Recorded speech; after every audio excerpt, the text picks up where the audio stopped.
the second episode of Tru Storyz. Yay! So today I am responding to a comment from Lionel, the kangaroo from Australia. Not to be confused with Australia, where I come from, okay? It's an inside joke. Probably no one except my Polish audience understands it. There are a lot of questions in this comment and I probably won't answer all of them, but most of them, definitely. Very interesting, something about my childhood and Łódź and just all this stuff. So yeah, here goes. Do you have nice memories of your early life and elementary school? Later, did you do drama, music, or any sports? I mean, when it comes to drama classes, I actually took drama classes when I was in at the very beginning of elementary school, not really later on. The thing that I want to start with is hard to explain because we have a different schooling system. Is that even a word? Different than English-speaking countries, I think, all of them probably, because it's not like there's a whole year of students and they all go to classes like you go to this class with Sean and that class with Carol or something. The year of student is divided in a few groups, in a few classes, I guess. We call it klasa, so I don't know, it's probably not the same thing. But let's say groups of like 20 something or 30 students, and we always just go with this group. We always have lessons with this group, most of the time. There are a few exceptions, but generally you just go with this one group to every class. So very often the groups of students have their own profiles, their own motives. So my class, let's say, had a theater, a drama profile when I was in elementary school, first to third grade.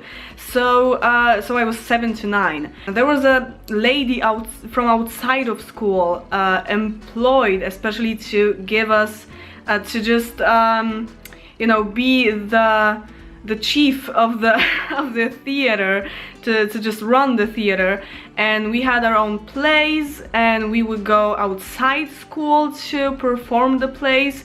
So it was a very nice experience and very different each year, because at the first year in the first grade we the whole group of students, 20 something students, were in the theater thing.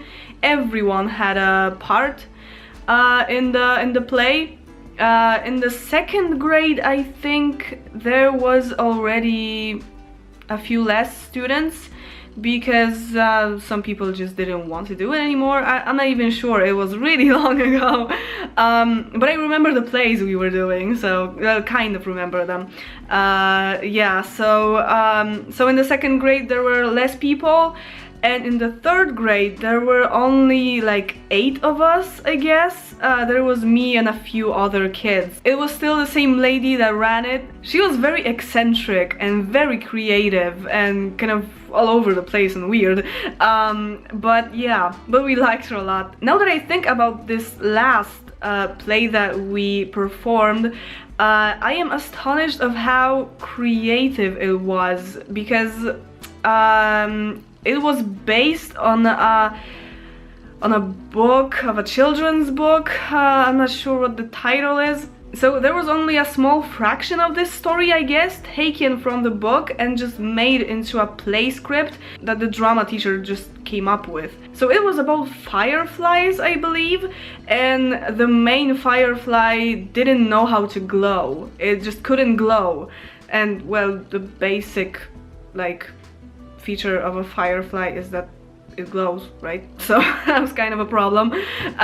Yeah, so she, I mean, I think in the original it was a he, not even sure, but she was played by my friend, the main role, and she would just go to these other fireflies and ask them what makes them glow. And I was playing the artistic one that painting made me glow. And the thing that I really like now about it, and I didn't even realize it earlier, is that it had another motive. Like There were two things combined together, because there was the book and there was also a song, Louis Armstrong's song, What a Wonderful World. Very known song, I guess, and that was the time when I got to know this song, because it wasn't really popular anymore, I guess. It was like 2001. Yeah, so I, as Laura really, I would recite the lyrics of this song in Polish. They were translated, very nicely translated now that I remember it, and I would paint it on the painting, and I would be like, I see trees of green, red roses too, and I would just paint them, right? I mean, I wasn't really painting them, because I remember that we took like a field trip to a real artist's house, and he would paint the painting for us. It was kind of in a comic style, but it really suited 9-year-olds, right? So it was really nice. I still remember a lot of this painting. It was really weird, and of course I remember some of my lines and this kind of stuff. So I don't even remember the point and the ending of this play. There's just no idea, but I remember some characters and, you know, and some lines. And another character was a dude who loved music, and music made him glow. So of course he was listening to the same song, right? So I like that it was just a whole. I like that it was based on two things and it was just very consistent. But honestly, I was really bad at acting, and I still am. Because I think I was even more uptight then as a 9-year-old than I am now. So yeah, my acting was very stiff, I think. I mean, the reciting was fine, but I had to do like a being surprised thing, because the main character would just like sneak up to me, and I was in the zone, you know, painting and reciting and this kind of stuff, and I should have been like, oh, I didn't see you there. So I just totally couldn't do it. It was just hopeless. And the drama teacher was like, just imagine that you're in the shower and someone is entering your shower and you're like, oh! But no, that didn't work. Anyway, what might be kind of surprising was that I was aware that I was a bad actor, that I wasn't really doing it well enough. I mean, I was 9, okay? So it's not like many 9-year-olds can really act, right? And some of them can't really recite properly because they don't know how to where to put stress on words and this kind of stuff, and they just say the words not really with no intonation, no proper intonation, this kind of stuff. But I remember very clearly that there was this one situation when I got really self-conscious about myself and really dramatic, I would say, and really sad.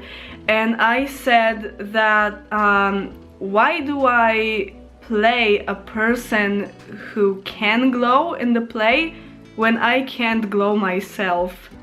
Like, literally, that's what I said. And now that I think about it, I was freaking 9. How deep is that? And it was weird that as a 9-year-old I could like make this kind of metaphor to glowing, right? It's just wow. But as I said in the previous video, I was always a very conscious kid and self-conscious even, and it's still like that.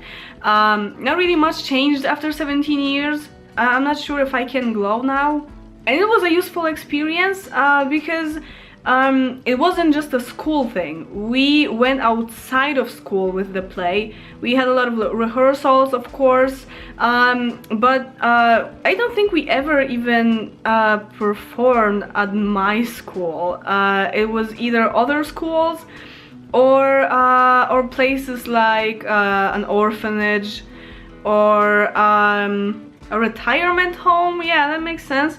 Yeah, so we would go to places like that to perform, and I remember the kids being very like the orphans being very glad that someone just came to them to perform before them, right? And also the elderly people were very amused by kids just, you know, doing a play. And we also had a lot of props that made the play kind of more realistic, like the painting, for instance. And there was a dude who glowed? Huh, I don't know the past for this word. Anyway, he shined because he ate a lot.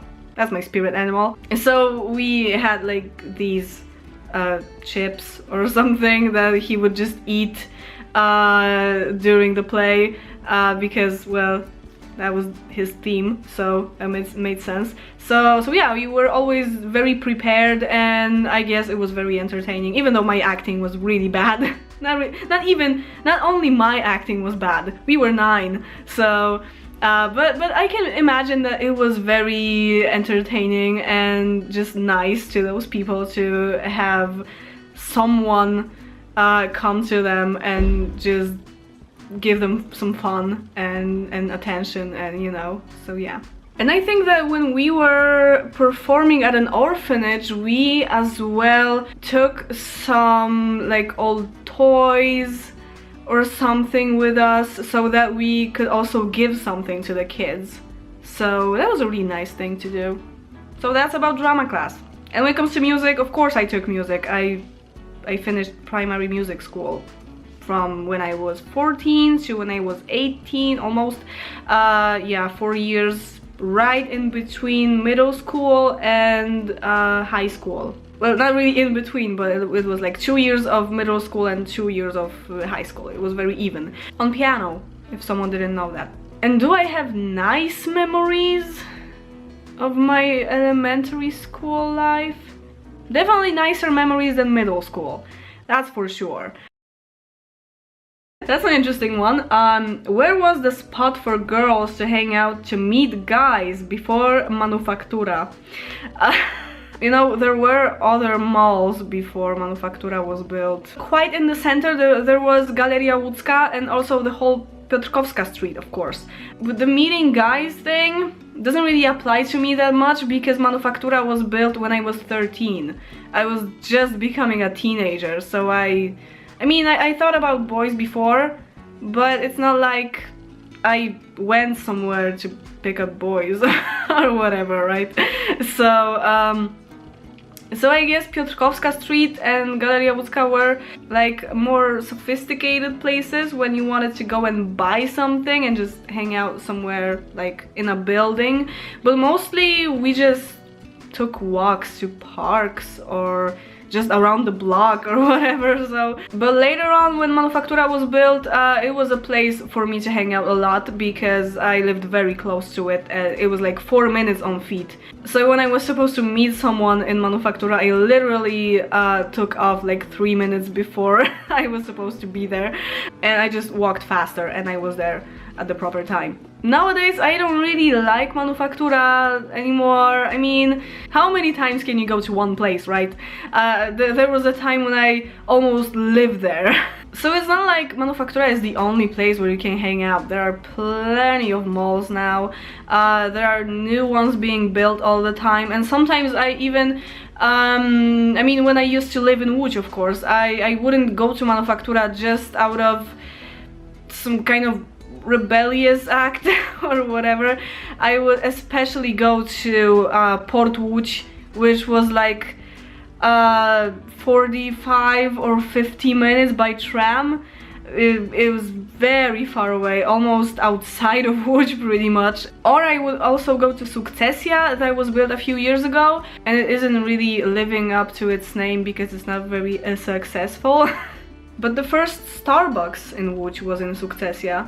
Now we also have one in Manufactura. I don't know if the one in Sukcesja still exists, so I don't know if Łódź has only one or only 2 Starbucks places, but I would sometimes go there because there weren't a lot of people there.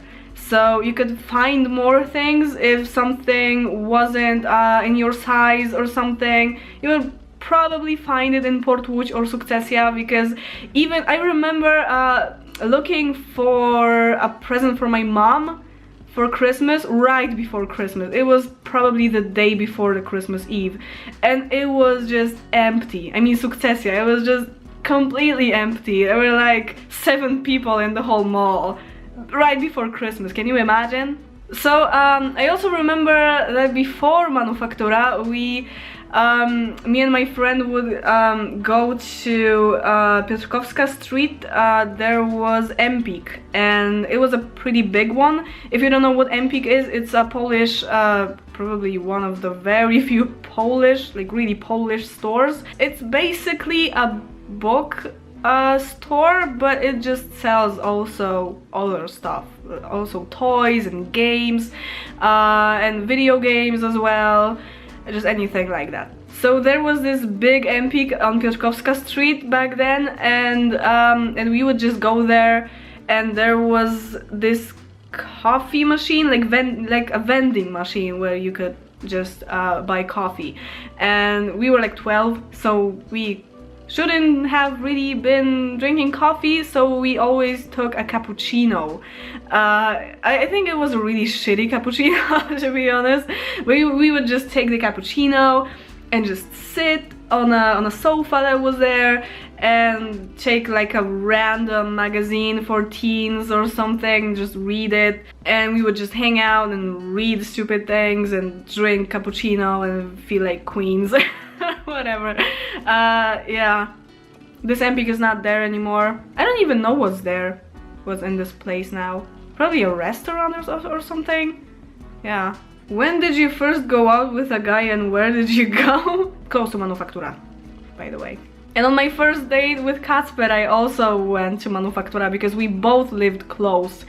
So yeah, not really anything exciting, I guess. We just went for coffee in Manufactura, and that's it. And the rest of the questions is something I wouldn't really talk a lot. I mean, I could talk about my experience at the university, but that is actually a topic that when I start, I will talk about it a lot. So maybe for a separate video, although I don't know if it's that interesting really. So yeah, that's gonna be it.